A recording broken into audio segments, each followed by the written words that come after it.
Hello friends, इस video में हम देखेंगे वी लुकअप क्या है और वी लुकअप के यूजेस क्या हैं।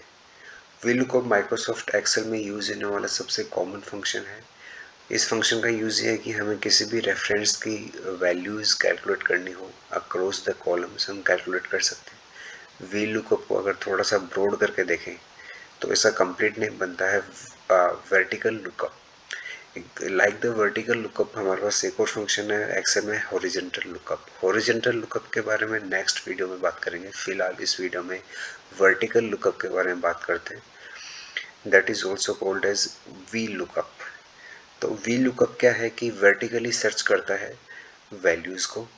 तो अगर हम यहाँ पे कोई भी अगर हम रेफरेंस हमें इस फंक्शन में डिफाइन करना होता है, रेफरेंस डिफाइन करने पे इस पर्टिकुलर रेफरेंस को वो अक्रॉस द कॉलम और we can say vertically search करता है उस रेफरेंस को।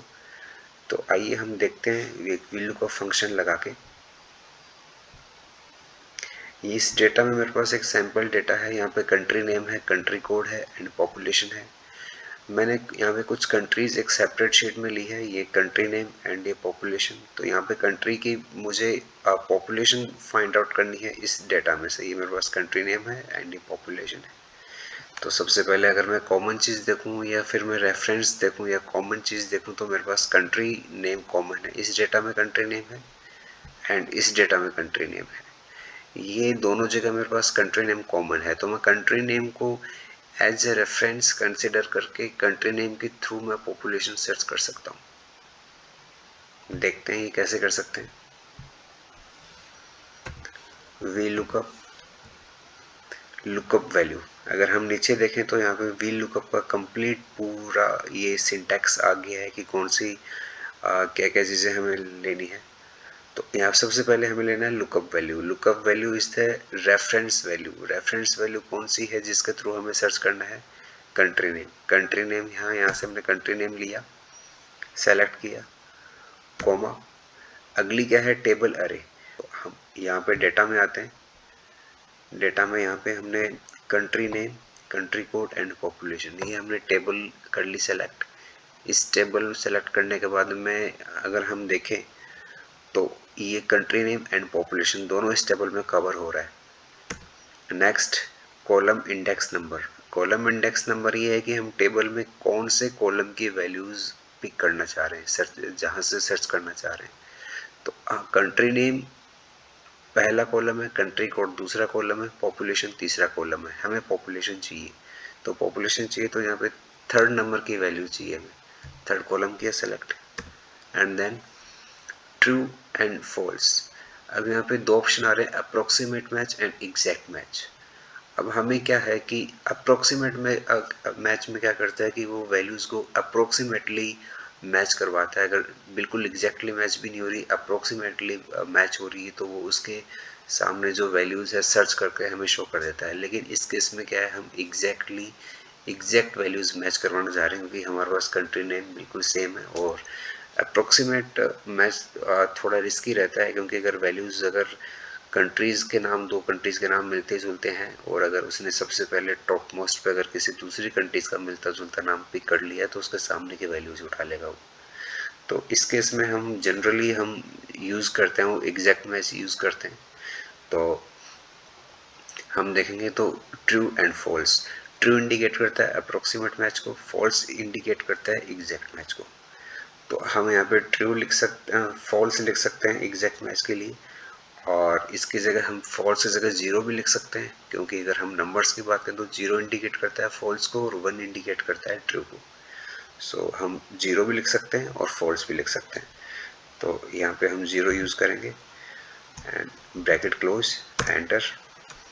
ये हमारे पास पॉपुलेशन आ गई है वर्जिन आइलैंड की। सेम अगर फॉर्मूला हम नीचे तक कॉपी कर देंगे तो ये हमारे पास सारे कंट्रीज़ की पॉपुलेशन आ जाएगी।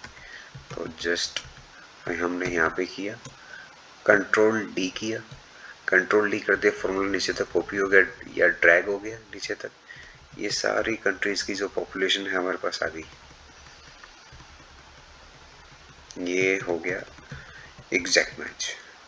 तो एक केस की बात करते हैं, एक दूसरे केस की बात करते हैं कि हमें अगर कुछ कैटेगरीज फाइंड आउट करनी हो कि हमारे पास एक कैटेगरी है कि कौन सी किसकी पॉपुलेशन 1 करोड़ से कम है, किसकी 1 से 5 करोड़ के बीच में है, किसकी 5 से 10 करोड़ के बीच में है, किसकी 10 से 50 करोड़ के बीच में है, किसकी 50 करोड़ से ऊपर है। अगर हमें कैटेगरीज डिफाइन करनी हो इसकी, तो कैटेगरीज डिफाइन करने के लिए भी हम यहाँ पे विल लुकअप का यूज़ कर सकते हैं। तो हम यहाँ पे कैटेगरी फाइंड आउट कर सकते हैं विल लुकअप का यूज़ करके। एक बार देखते हैं कैसे कर सकते हैं। कैटेगरी एंड विल लुकअप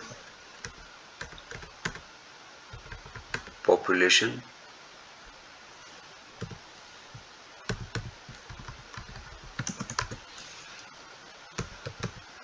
इस केस में हम अप्रोक्सीमेट मैच रखेंगे ट्रू ट्रू के लिए 1,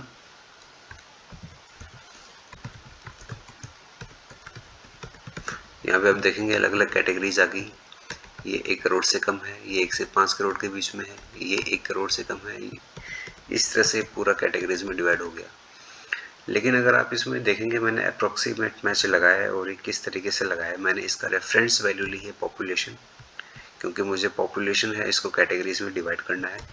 सेकंड मैंने यहाँ पे किया हुआ है कि आप अगर 1 लिखा हो, 1 के आगे 1 करोड़ लिखा हुआ है, लेकिन जो 1 के आगे 1 करोड़ लिखा हुआ है इसका और नीचे देखोगे तो आप नीचे देखोगे जिस नीचे तो 1 करोड़ है, इसके नीचे 5 करोड़ है, इसके नीचे 10 करोड़ है, इसके नीचे 50 करोड़। मतलब जो नंबर है, जो नंबर लिखा हुआ है उससे अगले वैल्यू को अगर हमने जहाँ तक डिफाइन किया है, जहाँ पे डिफाइन किया हुआ है उससे जो भी लोअर वैल्यूज के लिए वो इससे इस वाली वैल्यूज को ले लेगा। जैसे 1 से लेकर या 1 करोड़ तक की बात करें तो लेस देन 1 करोड़ की जितनी भी वैल्यूज है इसके लिए लेस देन 1 करोड़ को ले लेगा, ये कैटेगरी को ले लेगा।